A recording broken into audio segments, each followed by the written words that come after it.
ਵਾਲੇਕਮ मैं ਤੁਹਾਡਾ ਲੱਕੀ ਭਾਈ ਆਪਣੀ ਹੀ ਜਾਤੀ ਚੈਨਲ ਤੋਂ ਤੁਹਾਡੇ ਨਾਲ ਗੱਲ ਕਰ ਰਿਹਾ। मैं अपना वीर सोने साजिद को आया साजिद जट ठीक है ना। ਇਹਦੇ ਕੋ ਆਇਆ ਵਾਂ ਤੇ ਇਹਦੇ ਘਰ ਆਇਆ ਹੋਇਆ ਤੇ ਇਹਨੇ ਇੱਕ ਬਣਾਈ ਹੈ ਹੈਚਰੀ ਮਸ਼ੀਨ ਜਿਹਦਾ ਮੈਂ ਤੁਹਾਨੂੰ ਨਾ ਵਿਜ਼ਿਟ ਕਰਾਉਣਾ ਵਾ ਤੇ ਭਾਈ ਦਾ ਇੱਕ ਮਸਲਾ ਦਰਪੇਸ਼ ਆ ਰਿਹਾ। ਭਾਈ ਨਾ ਦੱਸੋ ਜਰਾ ਮਸਲਾ ਕੀ ਹੈ। अस्सलामुअलैकुम जी भाईजान, एक मसला कि बच्चे जेडे आंडे रखे हैं तकरीबन हफ्ते तो ज़्यादा टाइम हो गया।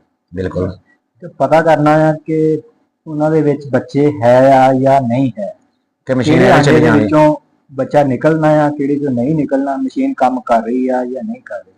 ਤੇ ਇਹ ਵਾਲਾ ਕੰਮ ਮੈਂ ਸਾਹਿਲ ਬਾਈ ਦੇ ਹੱਥੋਂ ਹੀ ਕਰਾਉਣਾ ਵਾ ਠੀਕ ਹੈ ਨਾ। ਇਹਦੇ ਹੱਥੋਂ ਹੋਊਗਾ ਤਾਂ ਕਿ ਇਹਨੂੰ ਪਤਾ ਲੱਗੇ ਕਿੱਦਾਂ ਹੁੰਦਾ ਵਾ ਤੇ ਨਾਲੇ ਤੁਹਾਨੂੰ ਵੀ ਪਤਾ ਲੱਗੇ। ਵੀਡੀਓ ਬਣਾਉਣ ਦਾ ਮਕਸਦ ਹੈ ਕਿ ਤੁਹਾਨੂੰ ਵੀ ਪਤਾ ਲੱਗੇ ਕਿ ਕਿਸ ਤਰ੍ਹਾਂ ਇਹ ਕੰਮ ਹੁੰਦਾ ਵਾ ਤੇ ਹੁਣ ਤੁਹਾਨੂੰ ਇਹ ਚੈੱਕ ਕਰਾਉਂਦੇ ਕਿਸ ਤਰ੍ਹਾਂ ਹੁੰਦਾ ਜੀ। ਸਾਜਿਦ ਭਾਈ ਦੀ ਹੈਚਰੀ ਆ ਜਿਹੜੀ ਉਦੋਂ ਬਣਾਈਆਂ ਸੀ ਅਸੀਂ। ਹੈਚਰੀਆਂ 2-4 ਇਕੱਠੀਆਂ ਬਣਾਈਆਂ ਸੀ ਤੇ ਇੱਕ ਆ ਵੀ ਆ ਜਿਹੜੀ 950 ਚ ਬਣਦੀ ਆ। ਇਹ ਉਹ ਹੈਚਰੀ ਆ ਤੇ ਇਹਨਾਂ ਕੋਲ ਆਂਡੇ ਜਿਹੜੇ ਹੈਗੇ ਆ ਨਾ ਸਾਹਿਬ ਭਾਈ ਜਿਹੜਾ ਚੈੱਕ ਕਰਾਇਆ ਅੱਗੇ ਹੋਇਆ ਸਾਹਿਬ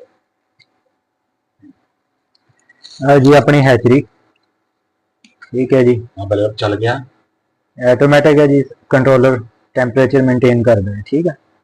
हुण असीं इहदे विच देखना है कि किस आंडे दे विच बनया होया बच्चा उहदी ग्रोथ है या नहीं है ठीक है। असीं इन्हां चों कोई भी एक अंडा जिहड़ा ना असीं चुक लैंदे आ ठीक है।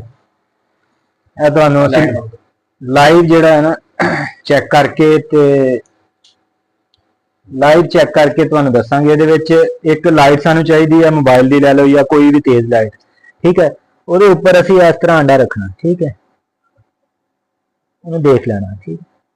ਇਹਦੇ ਅੰਦਰ ਲਾਈਟ ਆਰ ਪਾਰ ਜਾਂਦੀ ਹੈ ਠੀਕ ਹੈ। ਤੇ ਇਹਦਾ ਮਤਲਬ ਇਹਦੇ ਵਿੱਚ ਬੱਚਾ ਨਹੀਂ ਹੈ। ਅਗਰ ਇਹਦੇ ਵਿੱਚ ਕਿਤੇ ਇਹ ਚ ਬੱਚਾ ਨਹੀਂ ਹੈ ਇਹਨੂੰ ਇੱਥੇ ਰੱਖ ਦਿਓ ਠੀਕ ਹੈ। ਦੂਸਰਾ ਕਰੋ ਅਸੀਂ ਦੂਸਰਾ ਕਰਦੇ ਹਾਂ। ਆ ਦੇਖੋ ਜੀ ਇਹਦੇ ਵਿੱਚ ਲਾਈਟ ਆਰ ਪਾਰ ਨਹੀਂ ਜਾ ਰਹੀ, ਪੂਰਾ ਬਲਬ ਤਰ੍ਹਾਂ ਨਹੀਂ ਜਗ ਰਿਹਾ ਯਾਨੀ ਕਿ ਬੱਚਾ ਵਿੱਚ ਬਣਿਆ ਹੋਇਆ ਵਾ। ਇਹਦੇ ਵਿੱਚ ਬੱਚਾ ਬਣਿਆ ਹੋਇਆ ਵਾ ਠੀਕ ਹੈ। ਇਹ ਦੇਖੋ ਥੋੜੀ ਜਲ ਰਹੀ ਹੈ, ਉਹ ਜਗ੍ਹਾ ਖਾਲੀ ਹੈ, ਬਾਕੀ ਬੱਚਾ ਨਹੀਂ। ਰੱਖੋ ਦੁਬਾਰਾ ਦੂਸਰਾ ਕੋਈ ਹੋਰ ਕਰੋ।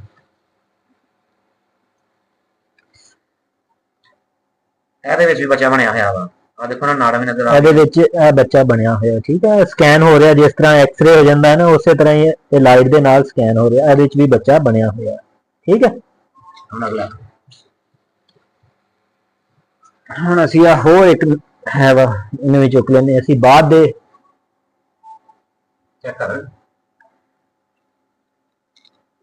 ਇਹਦੇ ਵਿੱਚ ਵੀ ਬੱਚਾ ਬਣਿਆ ਹੋਇਆ। ਇਹ ਦੇਖੋ